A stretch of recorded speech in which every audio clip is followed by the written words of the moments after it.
मोनिका अपने घर पहुंची और घर में जाकर सबको इकट्ठा करके ज़ोर ज़ोर से चीखते हुए पूछने लगी, माँ बाबा, मैंने इतना बड़ा क्या गुनाह किया है कि राहुल मुझे तलाक देने पर उतर आया है।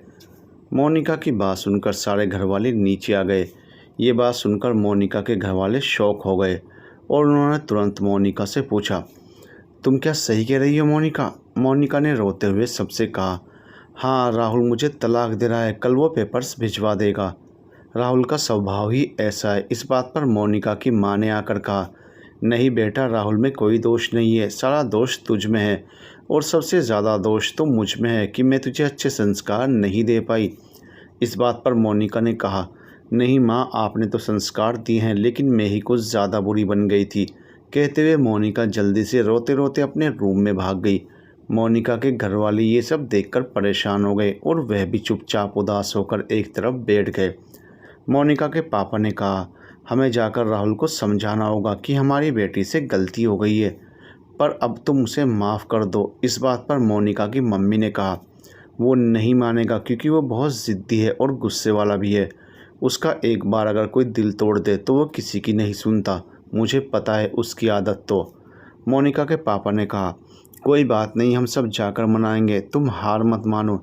ठीक है, मैं प्रॉमिस करता हूँ कि अगर हम सब मिलकर उसको मनाएंगे तो वो ज़रूर मानेगा। तो मोनिका की मम्मी ने कहा, ठीक है, एक बार कोशिश ज़रूर करेंगे। इस तरफ आरव और रिया दोनों घर पहुँच गए, लेकिन आरव और रिया ने सफ़र के दौरान कोई बात नहीं की।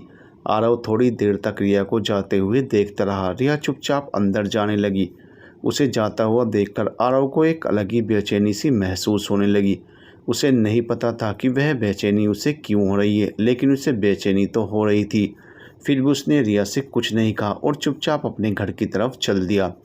इधर रिया ने जाते हुए एक बार पीछे मुड़कर आरव को देखा, लेकिन तब तक आरव जा चुका था, इसलिए वह भी चली गई। उसने जाकर डोरबेल बजाई तो गायत्री जी ने दरवाज़ा खोला और रिया को देखते ही तुरंत पूछा, अरे रिया, तुम्हारी तबीयत कैसी है? मुझे मीरा की कॉल आई थी, उसने कहा कि तुम्हारी तबीयत बिगड़ गई है, तुम ठीक तो हो ना? वैसे तो ठीक हूँ, बस थोड़ा सा पेट दर्द हो रहा है। तो गायत्री जी ने कहा, ठीक है, तुम एक काम करो, तुम जाकर थोड़ा आराम कर लो और गर्म पानी पी लो, इससे तुम्हारे पेट के अंदर की बीमारी थोड़ी सी दूर हो जाएगी, क्योंकि गर्म पानी पेट के दर्द का रामबाण इलाज है। रिया ने कहा, ठीक है आंटी। कहते हुए वह ऊपर चली गई और ऊपर जाकर जैसे ही सोने लगी वैसे ही आरव का चेहरा बार बार उसके सामने आने लगा। इस बात से परेशान होकर वह उठकर बैठ गई और सोचने लगी, आरव का चेहरा बार बार मेरे सामने क्यों आ रहा है? वो तो मेरा दुश्मन है, लेकिन दुश्मन भी दिमाग में चढ़कर बैठ जाते हैं, इसलिए वो दुश्मन बनकर मेरे दिमाग में बैठ गया है और उसका चेहरा मेरे सामने बार बार आ रहा है और मैं बुद्धू कुछ और ही समझी। चल चुपचाप सो जा, खुद से कहते हुए वह आराम करने लगी। इधर रुद्र और मीरा बनारस पहुंच गए और बनारस में एंटर होते ही वो लोग डायरेक्ट 80 घाट पर पहुंचे। 80 घाट पर जाते ही उस घाट की खूबसूरती देखने को बनती थी। शाम का टाइम था, सारे ब्राह्मण लाइन में खड़े होकर एक साथ गंगा की आरती कर रहे थे। साथ में गंगा किनारे दियों की लड़ियाँ जल रही थी। मंदिर की घंटियों की आवाज़ से पूरा वातावरण गूंज रहा था और पूरा 80 घाट एकदम खूबसूरत तरीके से सजा हुआ था। बनारस में घाट की खूबसूरती देखते ही बनते, वह भी सुबह और शाम के टाइम मंदिरों की आरती के समय, तो घाट की खूबसूरती और दोगुनी हो जाती है। एक तरफ जीवन की शुरुआत दिखाई देती है तो दूसरी तरफ जीवन का अंत, क्योंकि एक तरफ है 80 घाट और दूसरी तरफ है मणिकर्णिका घाट।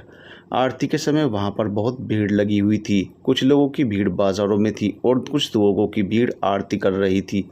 दूसरी तरफ भीड़ दिए जला रही थी। ये सब देखकर मीरा बहुत ही खुश होने लगी।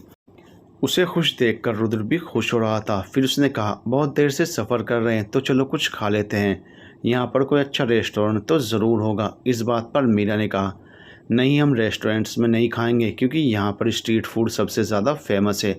यहाँ की चाट पकौड़ी, टमाटर चाट, कुल्हड़ वाली चाय, सब कुछ बहुत फेमस है, इसलिए अब हम किसी रेस्टोरेंट में नहीं खाएंगे बल्कि यहाँ पर खाना खाएंगे। इस बात पर रुद्र ने कहा, नहीं नहीं, मैं यहाँ का खाना नहीं खाऊंगा।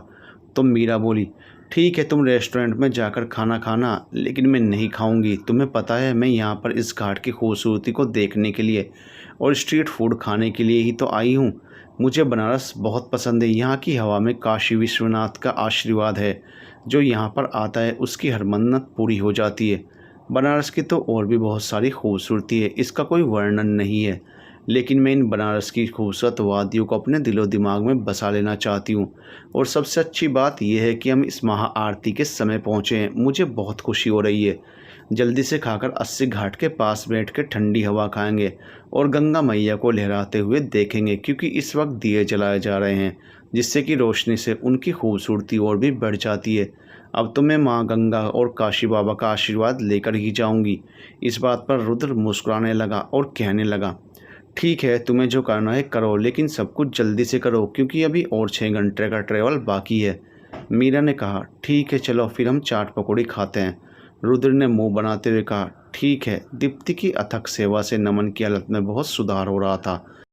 अधिराज जी और आंचल जी भी नमन की देखभाल में कोई कसर नहीं छोड़ रहे थे, लेकिन निकिता ये सब देखकर सोच रही थी, नहीं, नमन ठीक नहीं होना चाहिए, वरना वो मेरी और रुद्र की शादी कभी नहीं होने देगा। इसलिए नमन को तो किसी भी कीमत पर मरना ही होगा, और वो मरेगा सिर्फ और सिर्फ मेरे हाथों से। कहते हुए वो नमन को गुस्से से देखने लगी। रुद्र और मीरा बनारस पहुंच चुके थे। फिर वो लोग 80 घाट घूमते हुए बनारस के बाज़ारों में पहुंच गए। मीरा ने उससे कहा कि उसे चाट पकौड़ी खानी है, इसलिए वो रुद्र को लेकर दुकान पर पहुंच गई। रुद्र चुपचाप खड़ा था और मीरा तीखी चाट पकौड़ी बनवाने लगी। रुद्र मीरा को चाट पकौड़ी खाते हुए देखकर मुंह बनाने लगा। इस बात पर मीरा ने उससे कहा, मुंह मत बनाओ समझे, और अगर मुंह बनाने के बदले तुम कुछ खा लेते तो अच्छा रहता।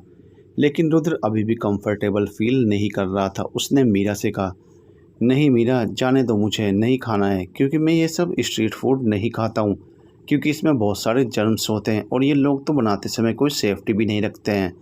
उसकी ये सब बातें सुनकर चाट पकौड़ी वाले भैया ने कहा, ना जी ना, इसमें जर्म्स नहीं है, इसमें तो सिर्फ चाट पकौड़ी का स्वाद है। आपको क्या लगता है आप इंग्लिश बाबू हो तो क्या हमें लिखना पढ़ना नहीं आता है? अरे सब कुछ आता है, क्योंकि this is a pure vegetarian and hygienic food. उसके अंदर सारे सेफ्टी का ध्यान रखा गया है। अगर आपको विश्वास नहीं हो रहा है तो खुद जाकर देख लीजिए। तभी रुद्र ने कहा, नहीं, मेरे कहने का वो मतलब नहीं था। तो इस बात पर मीरा बोली, नहीं रुद्र, इसमें कोई भी जर्म्स नहीं है, तुम एक बार खाकर तो देखो। तुम्हें क्या लगता है कि होटल वाले बहुत अच्छा खाना बनाते हैं? इस बात पर रुद्र ने कहा, ठीक है, अब आप लोग बहस करना बंद कीजिए, मैं थोड़ा सा खाकर देखता हूँ। ये कहते हुए उसने चाट पकौड़े वाले भैया को कहा, आप एक काम कीजिए, एक और प्लेट बना दीजिए, मैं उसे खा लेता हूँ। ये सुनकर पकौड़ी वाले भैया ने कहा, ये हुई ना बात। ये कहते हुए उसने अपने दुकान में से काम करने वाले एक बंदे से कहा, अरे एक काम करो बिटुआ, ये इंग्लिश बाबू के लिए एक और प्लेट बना दो। रुद्र के लिए इंग्लिश बाबू शब्द सुनकर मीरा हंसने लगी। मीरा को हंसते हुए देखकर रुद्र को भी हंसी आ गई। मीरा को चटकारे लेता देख रुद्र भी उसकी नकल सी करने लगा, लेकिन उसे चाट पकौड़ी थोड़ी तीखी लगी। उसे इस तरह खाते हुए देखकर मीरा ने उससे पूछा, कैसी लगी चाट पकौड़ी? तो रुद्र ने कहा, थोड़ी तीखी है पर बहुत ही अच्छी और टेस्टी है। इस बात पर मीरा ने कहा, अरे पकौड़ी तीखी होगी तभी तो मज़ा आएगा ना। तो रुद्र ने कहा, नहीं, इतनी भी तीखी नहीं है, लेकिन मैं बहुत तीखा नहीं खाता हूँ ना, इसलिए। इस बात पर मीरा ने कहा, ठीक है, हम ये खाने के बाद कुछ और भी खा लेंगे, चलो जलेबियाँ खाते हैं। रुद्र ने कहा, ठीक है चलो खाते हैं, लेकिन पहले इसे फिनिश कर लेते हैं, क्योंकि हमें अन्न का नुकसान नहीं करना चाहिए।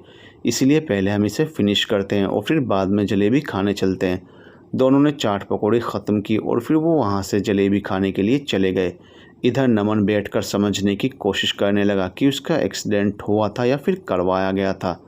नमन ये सब सोचते हुए धीरे धीरे याद करने लगा कि उस दिन उसके साथ आखिरकार हुआ क्या था। तभी उसे याद आया कि उसके आगे भी एक गाड़ी खड़ी थी और पीछे भी गाड़ी खड़ी थी, तो वह ट्रक वाले ने सिर्फ उसी की गाड़ी को क्यों ठोक दिया? इसका मतलब ये एक्सीडेंट जानबूझकर करवाया गया था। तभी दीप्ति कमरे में आई तो नमन ने उसे देखते हुए कहा, दीप्ति, मुझे लगता है कि मेरा एक्सीडेंट हुआ नहीं था बल्कि करवाया गया था। ये बात जानकर दीप्ति ने नमन से पूछा, करवाया गया था मतलब? तुम्हारा कौन दुश्मन हो सकता है जो तुम्हारा एक्सीडेंट करवाएगा? इस बात पर नमन ने कहा, दुश्मन कब पैदा हो जाता है पता ही नहीं चलता है, और क्यों नहीं हो सकते, हमेशा सब दोस्त ही थोड़े ही ना मिलते हैं, कभी कभी दुश्मन भी पैदा हो सकते हैं। वैसे इतना बड़ा बिजनेस है और बिजनेस में दुश्मनी तो चलती ही रहती है। हो सकता है ये किसी दुश्मन का ही काम हो, क्योंकि मेरे आगे पीछे बहुत ही गाड़ियाँ खड़ी थी, हम सब सिग्नल में खड़े थे। तो उस ट्रक वाले ने सिर्फ मुझे क्यों टक्कर मारी? इसके पीछे कोई तो बड़ी साजिश होगी ना। हमें उस ट्रक वाले का पता लगाना होगा। तो दीप्ति ने कहा, फ़िलहाल आप आराम करो, अभी कुछ भी पता लगाने की ज़रूरत नहीं है। जो भी है आप ठीक हो जाओ, उसके बाद पता लगाना।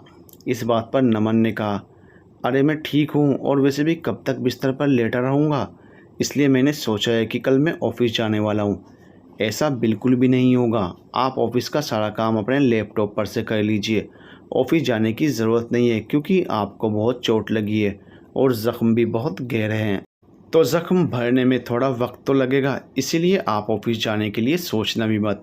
नमन ने कहा, ठीक है ठीक है, एक काम करो, तुम मेरा लैपटॉप मुझे दे दो, मैं अपने लैपटॉप में ही सारा काम करने लगता हूँ।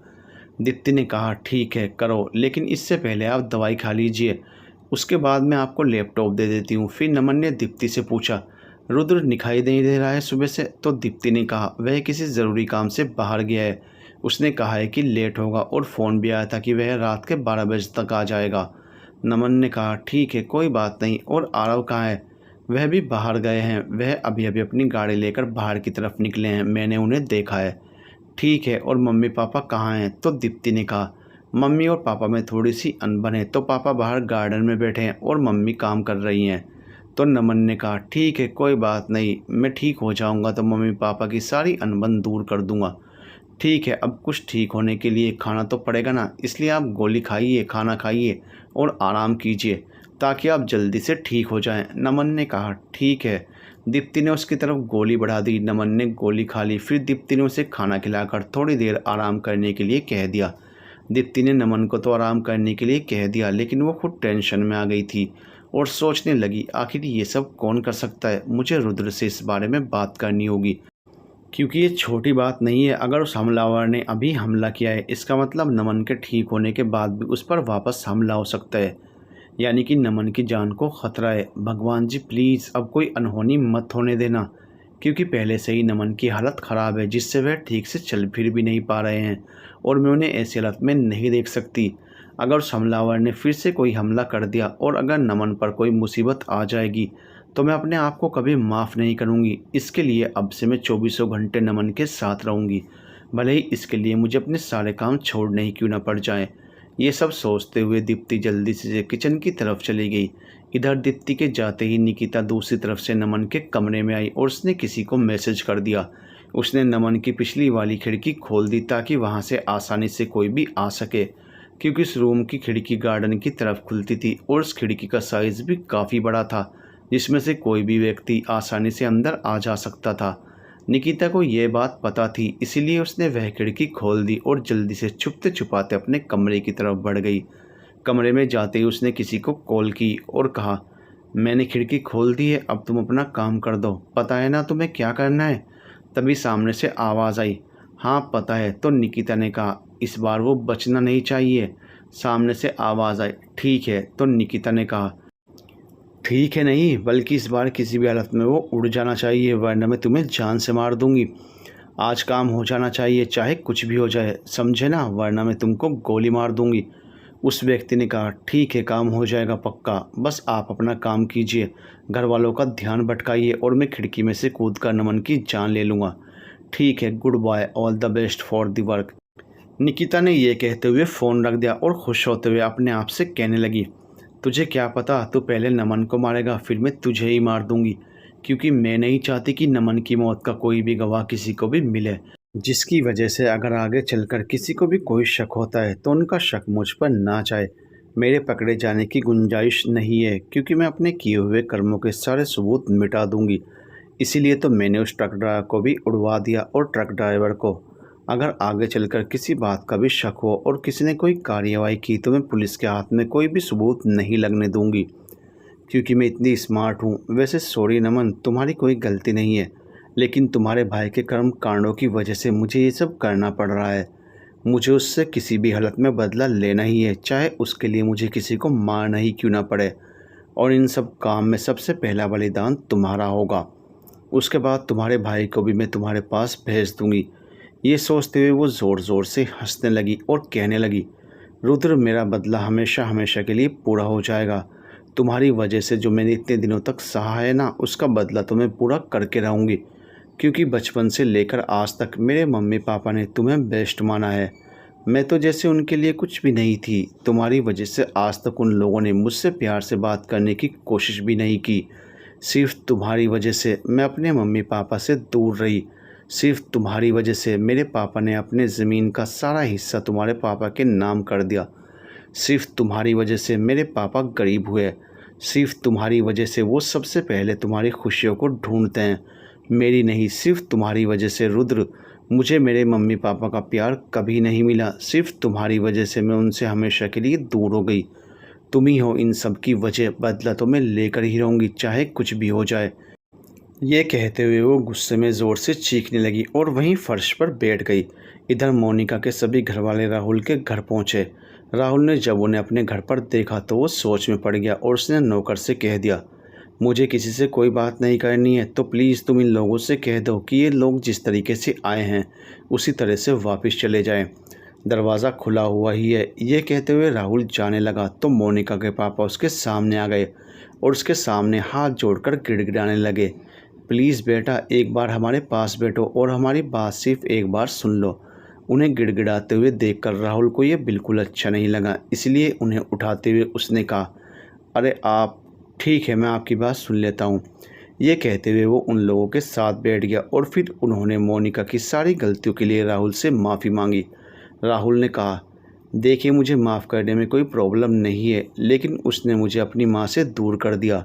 मेरा इस दुनिया में कोई नहीं था, सिर्फ एक माँ ही तो थी, वो भी मुँह बोली। उन्होंने मुझे सब कुछ सिखाया, इतना बड़ा किया, पढ़ाया लिखाया, इतना अमीर आदमी बना दिया, और मैंने उन्हें एक लड़की की वजह से छोड़ दिया। मोनिका से ज़्यादा तो गलती मेरी ही है। मैं उनका बेटा हूँ, फिर भी मैं उन्हें नहीं समझ पाया। तो मोनिका की कोई गलती नहीं है, लेकिन मैं ढंग का लाइफ पार्टनर चाहता था जो मेरा हर कदम पर साथ दे। मोनिका में वो मुझे सब कुछ दिखा, लेकिन मुझे ये नहीं पता था कि उसने तो रुद्र के साथ भी धोखा किया, उसे भी अपने प्यार में उलझाकर उससे धोखा दिया। ये बात मुझे अभी पता चली, क्योंकि ये बात मोनिका ने मुझे नहीं बताई थी। हालांकि मैं तो बचपन से उसे पसंद करता था, हमारा रिश्ता तो बचपन से था, तो फिर मोनिका को क्या ज़रूरत पड़ी थी कि वो किसी दूसरे की तरफ देखे भी। उसने तो खुद मुझसे कहा था कि मैं उसके लिए सब कुछ हूँ, फिर भी वो रुद्र के पीछे पड़ी है। और अभी भी मैंने उस पर अपने आदमियों की नज़र रखने के लिए कहा था, लेकिन मुझे ये पता चला कि वो मीरा और रुद्र को मारने की प्लानिंग कर रही है, और आप लोग उसका साथ दे रहे थे। आप लोग उसकी हर गलती माफ़ कर देते हैं। अगर अंत में वो रुद्र और मीरा को मार दे, तब आप लोगों का ध्यान आएगा कि आपकी बेटी गलत है। उसने मेरे साथ इतना सब कुछ किया है, फिर भी आप उसकी इस प्लानिंग में साथ दे रहे थे। उसकी एक सांस में इतनी सारी बातें सुनकर मोनिका के पापा ने कहा, नहीं नहीं, हमने तो कुछ साथ नहीं दिया उसका। ये सुनकर राहुल ने कहा, लेकिन आपने कुछ कहा भी तो नहीं, और वैसे भी मेरे आदमी ने चुपके से आपके घर के अंदर एक कैमरा लगा दिया था, ताकि मुझे मोनिका के नेक्स्ट मोमेंट के बारे में पता चले, क्योंकि मैं ये जानना चाहता था कि कहीं मोनिका उन दोनों को कोई चोट ना पहुंचा दे, इसलिए मैंने ये सब किया। फिर मैंने कैमरे में देखा कि मोनिका आप सबके सामने ये बोल रही थी कि वो रुद्र और मीरा को मार दे, और आप लोग उसकी हाँ में हाँ मिला रहे थे। आपकी बेटी इस कदर गिर गई है कि वो किसी को मारने की बात कर रही है, फिर भी आप लोग उसे कुछ नहीं बोल रहे हैं। ये बात सुनकर मोनिका के मम्मी पापा का सिर शर्म से झुक गया। तभी राहुल ने कहा, आपके सिर झुकाने से कुछ नहीं होगा, पहले आप लोग अपनी बेटी को सुधारिए, फिर मुझसे आकर बात कीजिएगा। मैंने कभी किसी का नुकसान किया नहीं है, और मैं नहीं चाहता कि मेरी वजह से किसी का भी कोई और नुकसान हो। ये कहते हुए वो गुस्से में कमरे के अंदर चला गया और मोनिका के घर वाले वहीं पर सिर झुकाए बैठे रहे। फिर थोड़ी देर के बाद वो सब अपने घर चले गए। मीरा और रुद्र दोनों जलेबियाँ खाने लगे। जलेबियाँ खाने के बाद वो दोनों 80 घाट के पास फिर से पहुँचे। वहाँ पहुँचकर थोड़ी देर के लिए मीरा वहीं शांति से बैठ गई और ठंडी लहरों को महसूस करते हुए गंगा के पानी को एकदम ध्यान से देखने लगी।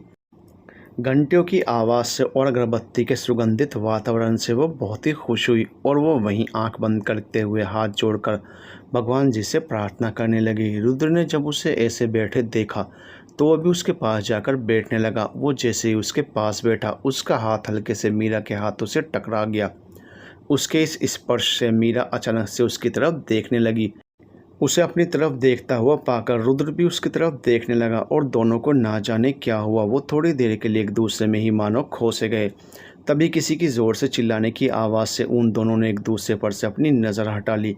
तभी रुद्र ने मीरा से पूछा, तुम्हें बनारस इतना क्यों पसंद है? तो मीरा ने कहा, मुझे भी नहीं पता, लेकिन बनारस में बह रहे गंगा के पानी से और काशी बाबा का आशीर्वाद से ये बनारस इतना खूबसूरत है। इसके जैसी खूबसूरती और कहीं पर आपको देखने को नहीं मिलेगी। ये घाट सिर्फ घाट नहीं है, काशी बाबा का दिया हुआ वरदान है, जहाँ पर जो भी भक्त आते हैं उनकी हर ज़रूरत पूरी हो जाती है और वो यहाँ से दुआओं की झोली भर कर ले जाते हैं। यहाँ पर हर गलियों में भक्तों की गूंज सुनाई देती है, महाकाल की जय जयकार सुनाई देती है। लेकिन दूसरी तरफ वहीं पर मणिकर्णिका घाट पर अपने परिवारजनों के मोक्ष की प्राप्ति के लिए लोग दुआएं करते हैं। इसी तरह से काशी अपने आप में ही एक अनोखी जगह है और फिर यहाँ के स्ट्रीट फूड तो और भी अच्छे हैं, इसलिए बनारस मुझे अच्छा लगता है। ये कहते हुए मीरा अपने आप में ही खुश होने लगी। तभी रुद्र ने देखा कि 8 बज गए हैं, तो उसने मीरा से कहा, मुझे लगता है हमें चलना चाहिए, क्योंकि हमें जाने में अभी भी 6 घंटे लगेंगे। तो मीरा ने कहा, ठीक है चलो फिर चलते हैं। ये कहते हुए वो उठ गई। उसे देखकर रुद्र भी उठ गया, लेकिन तभी मीरा को कुछ याद आया और वो घाट की सीढ़ियाँ उतरते हुए सबसे नीचे वाली सीढ़ी पर जा पहुंची। वहां पहुंचकर उसने गंगा के पानी के कुछ छींटे खुद पर भी छिड़के और कुछ छींटे रुद्र के ऊपर भी छिड़क दिए। रुद्र इन छींटों के लिए बिल्कुल तैयार नहीं था। उस पर जब अचानक से छींटे पड़ी तो उसने मीरा से पूछा कि ये सब क्या है? तो मीरा ने कहा, गंगा के पानी की पवित्रता, यानी कि गंगा जल। अब हम जब यहाँ तक आए हैं तो कम से कम गंगा के पानी की छींटे तो खुद पर छिड़क दें। ये कहकर वो आगे चलने लगा और उसके पीछे पीछे रुद्र चलने लगा। थोड़ी देर में वो दोनों लखनऊ हाईवे पर थे। रुद्र को बहुत थकान महसूस हो रही थी, इसलिए वो चुपचाप बैठा था। मीरा ने जब रुद्र को ऐसे थके हुए देखा तो उसने मनोरंजन के लिए एफएम चैनल लगा दिया। उसमें गाना आ रहा था, रात कली एक ख्वाब में आई और गले का हार हुई। दोनों इस गाने को साथ साथ गुनगुनाने लगे। गुनगुनाते हुए ही मीरा खिड़की पर अपना सिर टिकाकर सो गई। रुद्र ने जब मीरा को सोते हुए देखा तो उसने अपने मन में सोचा, ये कुंभकर्ण है, पूरे दिन सोती रहती है, वैसे कुछ नहीं हो सकता इसका। ये सोचकर वो चुपचाप गाड़ी चलाने लगा। इधर गायत्री जी सोच रही थी, कितनी देर हो गई, ये लड़की कब तक आएगी? आज तो डांट लगाऊंगी मैं इसे कि ये रुद्र के साथ क्यों घूमती है, और आज इसे सुनना पड़ेगा और अब से इसे किसी के साथ घूमने जाने की ज़रूरत नहीं है। इधर मोनिका की फैमिली वाले जब मोनिका के घर पहुंचे तो उन्होंने देखा दरवाज़ा खुला हुआ था और अंदर से किसी की भी आवाज़ नहीं आ रही थी। सब अंदर झांक कर देखने लगे कि ये दरवाज़ा अपने आप कैसे खुल गया है और अंदर से किसी की भी आवाज़ क्यों नहीं आ रही है और ये मोनिका कहाँ है। सोचते हुए उन्होंने मोनिका को ज़ोर ज़ोर से आवाज़ लगाई, लेकिन अंदर से भी कोई आवाज़ नहीं आ रही थी। तो मोनिका की मम्मी कुछ देर के लिए घबरा गई और उन्हें मोनिका को लेकर बुरे बुरे ख्याल आने लगे। इसलिए उन्होंने जल्दी से मोनिका के पापा को बुलाया और उनसे कहा, मोनिका दरवाज़ा नहीं खोल रही है। तो उसके पापा ने कहा, अरे वो सो रही होगी और थक भी गई होगी, इसलिए उसने दरवाज़ा बंद कर लिया है ताकि उसे अच्छे से आराम मिल सके। मोनिका की मम्मी ने कहा, मैं अपनी बेटी को अच्छे से जानती हूँ, वह इतनी जल्दी नहीं सो सकती है, मुझे तो कोई गड़बड़ लग रही है। आप एक काम करिए ना, अंदर जाकर देखिए ना कि कहीं उसने कोई गलत कदम तो।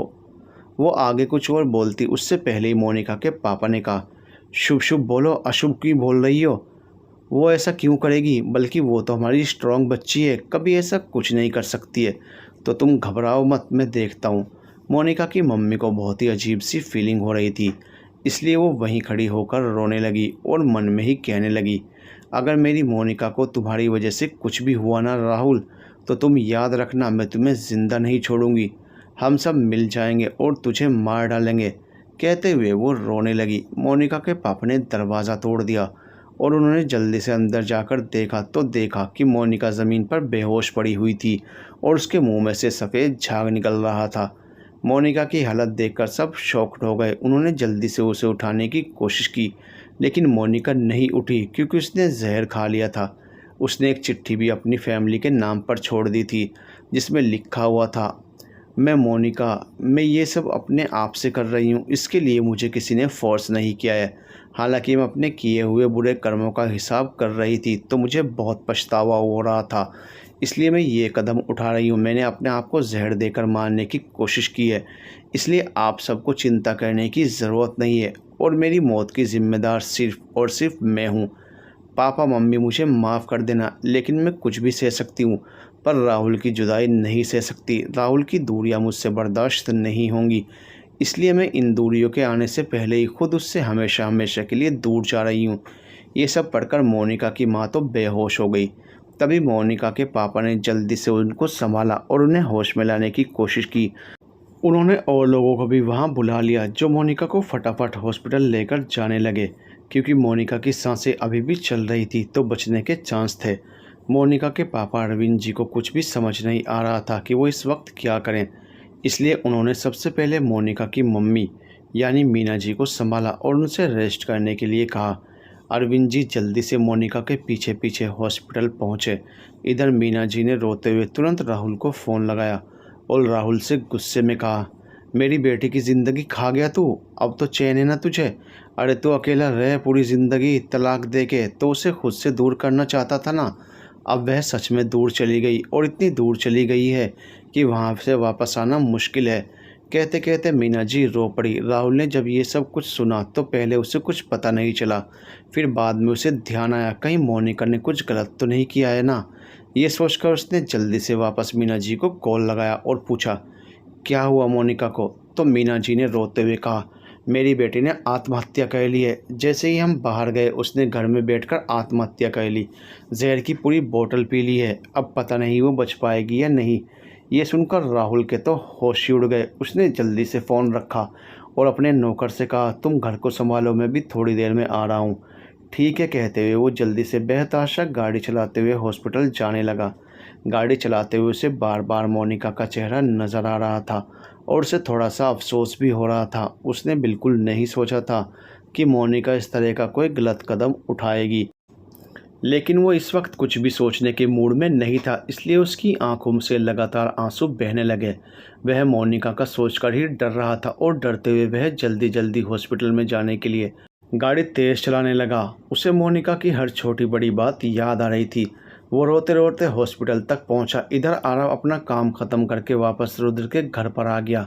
घर पर आते ही सबसे पहले वो नमन के रूम में गया। उसके रूम में आते ही उसके रूम की खिड़की पर खड़ा गुंडा जल्दी से वापस कोने में छुप गया ताकि उसे कोई देख ना सके। तभी उस आदमी को निकिता का फ़ोन आया तो उसने उनसे पूछा, क्या हुआ, काम हुआ या नहीं। तो उस आदमी ने बताया, काम कैसे होगा, यहाँ पर एक लड़का आकर बैठा हुआ है और ये तो यहाँ से निकलने का नाम तक नहीं ले रहा है, तो हम कैसे काम करें। आपने तो कहा था कि आप घर के सारे लोगों का ध्यान भटकाने वाली हो ताकि यहाँ पर कोई न रहे, लेकिन यहाँ तो 3-4 जन घूमते ही रहते हैं, तो उनके सामने उसे कैसे मारूं। इस बात पर निकिता ने कहा, ठीक है तुम अपना काम करो, मैं जाकर घर वालों का ध्यान भटकाती हूँ, तुम जल्दी से अंदर आ जाओ, ठीक है, और कोई गड़बड़ी मत करना। तुम जल्दी से अपना काम तमाम करके यहाँ से निकल जाओ, किसी को कोई शक नहीं होना चाहिए। तभी उस आदमी ने कहा, लेकिन मैडम अगर इनके परिवार वालों में से कोई एक यहाँ आ गया तो मैं उन्हें कैसे मार सकता हूँ। इस बात पर निकिता ने गुस्से में कहा, तुम पागल हो गए हो, तुम सब मुझसे पूछोगे तो अपना काम खुद कैसे करोगे। तुम अपना काम खुद करो, मुझसे सवाल जवाब बंद करो, ये सब कुछ मैं नहीं बताने वाली, चलो अब काम करो। ये कहते हुए उसने फ़ोन रख दिया और सबको आवाज़ देकर हॉल में इकट्ठा कर लिया। सबके आने से वो सबको बताने लगी कि उसके पापा जल्दी यहाँ पर आ रहे हैं ताकि उसकी और रुद्र की सगाई की तारीख जल्दी से जल्दी फिक्स हो जाए। इस बात पर सबके सब बहुत खुश हो गए, लेकिन थोड़ा थोड़ा उन्हें अपने मन में डर भी लग रहा था कि कहीं ये बात अगर रुद्र को पता चलेगी तो रुद्र पर क्या गुजरेगी कि उससे बिना पूछे हमने उसका रिश्ता किसी से भी तय कर दिया। नहीं इनकी दोस्ती गहरी हो, लेकिन क्या रुद्र निकिता को पसंद करता भी है नहीं। ये बात आधी रात जी दीप्ति और आंचल जी के दिमाग में घूम रही थी और मौसी तो पहले से ही निकिता के खिलाफ थी, इसलिए उनसे निकिता की खुशी देखी नहीं गई और वे भी ये जान गई कि निकिता जानबूझकर ज़बरदस्ती करके रुद्र को हासिल करना चाहती है। ये सब सोचते हुए मौसी ने अपने मन में सोच लिया, चाहे कुछ भी हो जाए रुद्र और निकिता की शादी नहीं होनी चाहिए। आरव ने जब ये सब सुना तो उसे ज़ोर से झटका लगा। उसने अपने मन में सोचा, निकिता अपनी सगाई की डेट फिक्स कर रही है, लेकिन रुद्र तो मीरा से प्यार करता है और ये निकिता इतनी ज़बरदस्ती क्यों कर रही है, वो भी अपने पापा के साथ मिलकर। उसके पापा भी कितने ख़तरनाक हैं, लगता है मुझे ही कुछ करना होगा। ये सोचते हुए आरव जल्दी से बाहर आया। उसके बाहर जाते ही नमन ने आंखें मूंद ली। उसने जैसे ही आंखें बंद की, वो आदमी अंदर की तरफ आया। उसने नमन का मुंह दबा दिया और मुंह दबाकर उसने नमन को केमिकल सूंघा दिया, जिससे नमन तुरंत बेहोश हो गया। उसके बेहोश होते ही उस आदमी ने दरवाज़ा धीरे से जाकर बंद कर दिया। उसे लगा कि उसने दरवाज़ा बंद करते हुए किसी ने नहीं देखा, लेकिन कोई था जिसने उसे दरवाज़ा बंद करते हुए देख लिया था, और वो कोई और नहीं बल्कि निकिता थी। उसे अंदर से बहुत खुशी हो रही थी कि वो आदमी नमन के रूम में पहुंच गया, इसलिए उसने उस आदमी को देखते हुए भी उसे इग्नोर मार दिया और फैमिली वालों के साथ झूठी हंसी मजाक करने लगी। इधर राहुल जल्दी से मोनिका के हॉस्पिटल पहुंचा तो उसने देखा मोनिका को अंदर एडमिट किया हुआ था और उसके पापा और सभी घर वाले बाहर खड़े थे। राहुल को देखकर मोनिका के पापा ने गुस्से में उससे कहा, तुम यहाँ क्यों आए हो? मेरी बेटी की इस हालत में पहुँचाकर तुम्हें शांति नहीं मिली कि तुम यहाँ भी अपना मुँह उठाकर चले आए? तुम मेरी बेटी से तलाक चाहते थे ना, लो वो तुमसे हमेशा हमेशा के लिए दूर हो गई। ठीक है, अब तो तुम खुश हो, जाओ पार्टी करो, एंजॉय करो। मोनिका तुम्हारी ज़िंदगी से हमेशा हमेशा के लिए चली जाएगी। वो ज़िंदगी और मौत के बीच में जूझ रही है सिर्फ तुम्हारी वजह से। राहुल, उसे सब कुछ बर्दाश्त था, लेकिन तुमसे दूरी नहीं बर्दाश्त थी। और ये देखो, वो चिट्ठी लिख कर गई है। अगर मोनिका को कुछ हो गया ना, तो मैं तुम्हें कभी माफ़ नहीं करूँगा। मोनिका ने आत्महत्या नहीं की है, लेकिन उसका मर्डर किया गया है, और उसका मर्डर तुमने किया है, और तुम ही मोनिका के कातिल हो। ये सब सुनकर राहुल चिट्ठी लेकर एक और जाकर नम आंखों से उसे पढ़ने लगा। उसे बहुत अफसोस हो रहा था कि मोनिका ने ऐसा क्यों किया। उसे कुछ समझ ही नहीं आ रहा था कि क्या करे, इसलिए वो एक कोने में बैठकर रोने लगा और सोचने लगा, कहीं मोनिका को कुछ हो तो नहीं जाएगा ना। अगर उसे कहीं कुछ हो गया तो नहीं, ऐसा नहीं हो सकता, ऐसा नहीं हो सकता। मैं उसके लिए दुआ करूँगा। मोनिका मुझे छोड़कर नहीं जा सकती, मोनिका मुझसे दूर नहीं जा सकती। ये सोचते हुए वो जल्दी से बाहर की तरफ भागा और तुरंत वहाँ के शिव मंदिर में पहुँचा। वहाँ पहुँचकर वो मोनिका के लिए दुआएं मांगने लगा। उसने भोलेनाथ से सब कुछ कह दिया जो मोनिका ने उसके साथ किया था।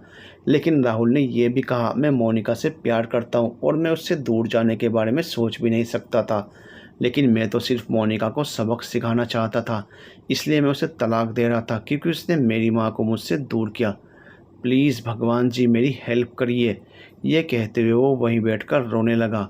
रुद्र और मीरा दोनों ही बनारस से निकल चुके थे। तभी हाईवे पर ही एक मोड़ आया जहाँ ट्रैफिक बहुत था, इसलिए रुद्र को गाड़ी रोकनी पड़ी।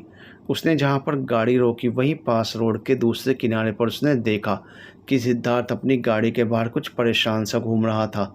रुद्र ने जब उसे ऐसे वहाँ परेशान खड़े देखा तो उसने तुरंत गाड़ी मोड़कर उसकी तरफ ले ली। सिद्धार्थ ने जब उसे देखा तो उसके चेहरे पर एक खुशी की लहर दौड़ आई और उसने कहा, थैंक यू रुद्र, जो तुम यहाँ आ गए। तो रुद्र भी उसे देखकर मुस्कुरा दिया और गाड़ी को साइड करते हुए ही अंदर बैठे बैठे ही बोला, इसमें क्या थैंक यू। फिर उसने गाड़ी पार्क करके उसमें से उतरकर सिद्धार्थ के पास आते हुए उससे पूछा, क्या हुआ, तुम ऐसे क्यों खड़े हो? गाड़ी में कोई प्रॉब्लम हुई है क्या? तो सिद्धार्थ ने कहा, अरे जाने दो ना यार, पता नहीं ये गाड़ी में क्या हो गया है, रास्ते में चलते चलते ही अचानक से बंद हो गई और मैं कब से कोशिश कर रहा हूँ, लेकिन ये गाड़ी है कि चालू ही नहीं हो रही है, और यहाँ पर मोबाइल का नेटवर्क भी नहीं आ रहा है जिससे मैं किसी मैकेनिक को कॉल कर सकूँ, और यहाँ आसपास कोई गैराज भी नहीं दिखाई दे रहा है कि वहाँ गाड़ी ठीक करवा लूँ। तो रुद्र ने कहा, अरे सिद्धार्थ शांत शांत, वैसे कोई बात नहीं, इस गाड़ी के प्रॉब्लम को भूल जाओ और इसे यहीं साइड में सेफली पार्क कर दो और तुम हमारे साथ आ जाओ, हम भी तो वापस घर ही जाना है। इस बात पर सिद्धार्थ ने कहा, अरे नहीं नहीं, जाने दो रुद्र, मेरी वजह से तुम्हें डिस्टर्ब होने की ज़रूरत नहीं है। तो रुद्र ने कहा, अरे इसमें डिस्टर्ब की क्या बात है, तुम भी तो हमारी फैमिली ही हो। अब चुपचाप चलो और गाड़ी में बैठो, और जैसे ही नेटवर्क आता है तुम अपने मैकेनिक को कॉल कर देना, या तो कॉल करने के लिए मेरा मोबाइल यूज़ कर लो। तो सिद्धार्थ ने कहा, नहीं चलेगा, मैं चलता हूँ तुम्हारे साथ, नेटवर्क आते ही मैं मैकेनिक को कॉल कर दूँगा। रुद्र ने कहा, तो ठीक है चलो। कहते हुए सिद्धार्थ जैसे ही कार के आगे का दरवाज़ा खोलने गया तो रुद्र ने उसे रोकते हुए कहा, अरे तुम आगे नहीं बैठ सकते क्योंकि आगे मीरा बैठी हुई है, अगर तुम बैक साइड बैठ जाओ तो बेटर रहेगा। मीरा का नाम सुनकर सिद्धार्थ को पहले एक झटका सा लगा, फिर उसने अपने मन में सोचा कि मीरा रुद्र के साथ क्या कर रही है और आखिरकार ये लोग साथ में गए कहाँ थे। तभी उसने देखा रुद्र उसकी तरफ ही देख रहा है, तो उसने जल्दी से कहा, हाँ क्यों नहीं रुद्र, मैं आराम से पीछे बैठ जाऊंगा, उसमें क्या है। इस बात पर रुद्र ने हंसते हुए पूछा, वैसे तुम कुछ और सोच रहे थे? तो सिद्धार्थ ने कहा, हाँ, मैं सोच रहा था कि मीरा तुम्हारे साथ सब कुछ ठीक तो है ना? इस सवाल को सुनकर रुद्र ने अपने मन में सोचा, नहीं, सिद्धार्थ को भी इन सब बातों के बारे में कुछ भी नहीं बताना है। सिद्धार्थ ने जब रुद्र को सोचते हुए देखा तो उसने रुद्र से पूछा, कोई बात नहीं रुद्र, जवाब देना ज़रूरी नहीं है, नहीं बताना है तो भी चलेगा। फिलहाल हम घर के लिए निकलते हैं। तो रुद्र ने कहा, नहीं नहीं, मैं ये सोच रहा था कि अगर मैं तुमसे सच कहूँ तो क्या तुम मानोगे? इस बात पर सिद्धार्थ ने कहा, हाँ बोलो ना रुद्र। तो रुद्र ने कहा, वो क्या है ना, मैंने मन्नत मांगी थी कि नमन भाई ठीक हो जाएंगे तो मैं काशी बाबा के दर्शन करने जाऊंगा। इसलिए मैंने सोचा कि आज ही मैं वो मन्नत पूरी कराता हूँ। बस इसलिए मैं बनारस गया हुआ था और मीरा ने मुझसे कहा था कि उसे बनारस घूमना था और वहाँ से उसके पापा के लिए कोई सामान भी लेना था, तो मैंने उसे भी साथ में ले लिया। तो रुद्र ने सिद्धार्थ से कहा, अच्छा तो ये कौन सी बात है जो यकीन नहीं करने वाली थी? ये तो बहुत ही अच्छी बात है कि तुमने अपने भाई की इतनी फ़िक्र करते हो और उसके ठीक होने के लिए मन्नत मांगना, ये तो और भी अच्छी बात है। रुद्र ने कहा, थैंक यू सिद्धार्थ मुझे समझने के लिए, क्योंकि मुझे लगा कि तुम मेरी मन्नत वाली बात पर विश्वास नहीं करोगे। सिद्धार्थ ने कहा, अरे नहीं नहीं, ऐसे कैसे विश्वास नहीं करता? जब बात फैमिली की हो तो भगवान को याद करना ज़रूरी होता है। ये कहकर वो मुस्कुराते हुए गाड़ी की पिछली वाली सीट पर बैठ गया। रुद्र भी मुस्कुराते हुए ड्राइविंग सीट पर बैठ गया और चुपचाप गाड़ी चलाने लगा। इधर सिद्धार्थ ने जब मीरा को रुद्र के साथ देखा तो वो मन में सोचने लगा, मैंने तो सुबह उससे मेरे साथ आने के लिए पूछा ही था, तब तो इसने ना कह दिया था। कह रही थी कि मुझे बहुत काम है और रुद्र के साथ तुरंत ही आ गई। ऐसे कैसे, कहीं इन दोनों के बीच में कुछ चल तो नहीं रहा है ना? नहीं नहीं, ऐसा नहीं हो सकता है। भगवान जी, मैं मीरा से प्यार करने लगा हूँ। अब मैं उसे किसी और की होता नहीं देख सकता। मुझे मीरा को जल्दी ही प्रपोज करना होगा, इससे पहले कोई और बाजी मार ले जाए। सोचते हुए सिद्धार्थ ने अपना सिर पीछे की तरफ टिका लिया और उसने भी अपनी आंखें मूंद ली। इधर राहुल हॉस्पिटल के बाहर बैठे बैठे अपने पुराने दिनों को याद करने लगा कि कैसे वो मोनिका से मिला था और कैसे उसने मोनिका से शादी की। लेकिन वो अभी जैसे ही याद करने लगा वैसे ही उसका फ़ोन बज उठा। राहुल ने देखा कि डॉक्टर का कॉल आ रही थी। ये उसी डॉक्टर की कॉल थी जो मोनिका का इलाज कर रहा था। राहुल ने आते समय उस डॉक्टर से बात कर ली थी और उसको अपना नंबर भी दे दिया था ताकि कुछ भी प्रॉब्लम हो तो वो तुरंत उसे फ़ोन कर सकें। राहुल ने जल्दी से कॉल उठाई और हड़बड़ाते हुए डॉक्टर से पूछा, कैसी हालत है मोनिका की? तो डॉक्टर ने कहा, अभी फ़िलहाल कुछ नहीं कह सकते क्योंकि फ़िलहाल तो उन्हें 8 घंटे के लिए ऑब्जर्वेशन में रखना होगा। देखना पड़ेगा कि इन पर क्या असर हो रहा है, तभी हम पता लगा सकेंगे कि जहर का असर बॉडी में कहाँ तक फैला हुआ है और हमें आगे का इलाज कैसे करना है उसके बाद में पता चले सकेगा। क्योंकि जब से मोनिका यहाँ आई है उसकी सिर्फ सांसें चल रही हैं, वो अपनी बॉडी को रिस्पॉन्स ठीक से नहीं दे पा रही थी। तो राहुल ने डॉक्टर से कहा, देखिए मैं आपसे रिक्वेस्ट करता हूँ कि आप मेरी मोनिका को कुछ मत होने दीजिएगा। प्लीज़ उसे किसी भी कीमत पर बचा लीजिए। उसके लिए अगर बाहर से डॉक्टर्स भी बुलाने पड़े तो बुला लीजिए। मैं जितने चार्जेस होंगे दे दूंगा, लेकिन आप प्लीज़ किसी भी कीमत पर मोनिका को बचा लीजिए। तो डॉक्टर ने कहा, ठीक है सर, हम पूरी कोशिश करेंगे, आप बिल्कुल फ़िक्र मत कीजिए। राहुल ने थैंक यू कहते हुए दुखी मन से कॉल कट कर दी और फिर वापस से भगवान जी की प्रार्थना करने लगा। इधर रिया जब सोकर उठी तो वो फ्रेश होकर जल्दी से नीचे गई तो उसने देखा गायत्री जी अकेले ही इधर से उधर घूम रही हैं, लेकिन मीरा कहीं दिखाई नहीं दे रही थी। तो उसने तुरंत गायत्री जी से पूछा, आंटी मीरा कहाँ है, कहीं दिखाई नहीं दे रही है? तो गायत्री जी ने मुंह बनाते हुए कहा, कहाँ से दिखेगी, वो घर में रहेगी तभी दिखेगी ना। जब देखो तब उस रुद्र के साथ कहीं ना कहीं चली जाती है। उसे कुछ पता नहीं चलता कि लड़कों के साथ इतना ज़्यादा भी नहीं घूमना चाहिए कि आगे चलकर वो हमारा फ़ायदा उठाने लगे। अब मीरा लगातार तीसरी बार रुद्र के साथ बाहर जाने के लिए निकली है। उसे कुछ पता नहीं चलता है क्या उसे कब, कहाँ और किसके साथ जाना चाहिए। गायत्री जी ये सारी बातें गुस्से में बोल रही थी। रिया समझ गई कि गायत्री जी अभी गुस्से में हैं, इसलिए उसने उन्हें समझाते हुए कहा, अरे आंटी, रुद्र वैसा लड़का नहीं है जो लड़कियों का फ़ायदा उठाता है। वो तो बहुत ही सीधा लड़का है। मीरा उसके साथ बहुत ही खुश रहती है और वो मीरा का बहुत ही ख्याल रखता है और मीरा उस पर भरोसा करती है, तभी तो बार बार उसके साथ ही जाती है। इस बात पर गायत्री जी ने कहा, नहीं नहीं, ये बहुत ही बड़े लोग हैं, इनसे दुश्मनी और दोस्ती दोनों ही अच्छी नहीं है। और रुद्र जैसे लड़के के साथ घूमने से कहीं मीरा के मन में रुद्र के लिए कोई फीलिंग आ गई तो, और कहीं रुद्र ने उसका दिल तोड़ दिया तो मीरा क्या ही कर लेगी बताओ। वैसे जो लोग यहाँ वहाँ मुँह मारते हैं ना, उन लोगों की पूरी ज़िंदगी बस इन्हीं चक्करों में निकल जाती है। समझी तुम? रुद्र जैसे लोग धोखा देने और अपना फ़ायदा सोचने में बहुत ही आगे रहते हैं। इसलिए इस रुद्र से तो मैं मीरा को दूर ही रखूँगी, चाहे उसके लिए मुझे कुछ भी क्यों ना करना पड़े। एक बार वो आ तो जाए, फिर मैं उसे पहले तो बहुत अच्छी तरह से समझाऊंगी, और अगर फिर भी वो ना मानी तो मैं उसकी अच्छे से खबर लूँगी। कहते हुए गायत्री जी गुस्से में अपने कमरे में चली गई। लेकिन जब रिया ने ये सब सुना तो वो दंग रह गई। इसलिए उसने सोचा, गायत्री आंटी के मन में रुद्र के लिए इतनी नफरत कैसे? अगर ये बात मीरा को पता चलेगी तो वो क्या सोचेगी, क्योंकि मीरा तो रुद्र से प्यार करती है। हे भगवान जी, प्लीज़ सब कुछ अच्छा ही करना। अब तो लगता है मुझे ही कुछ करना होगा। लेकिन अब तो मीरा जब भी आएगी, गायत्री जी तुरंत उसे डांट लगाने वाली हैं। कोई बात नहीं, उसे बचाने के लिए मैं भी जागी रहती हूँ, देखती हूँ क्या होता है। उधर वो गुंडा नमन के रूम में घुस चुका था और उसे बेहोश भी कर चुका था। तभी उसने जल्दी से नमन को मारने के लिए चाकू निकाला। तभी किसी ने दरवाज़ा खटखटा दिया। दरवाज़ा खटखटाते ही वो गुंडा जल्दी से नमन को बिना मारे ही चाकू फेंक कर भाग गया, और वो घबराकर खिड़की में खड़े होकर देखने लगा कि आखिरकार दरवाजे पर कौन आया है। इधर दीप्ति दरवाजे पर बहुत ज़ोर ज़ोर से खटखटा रही थी।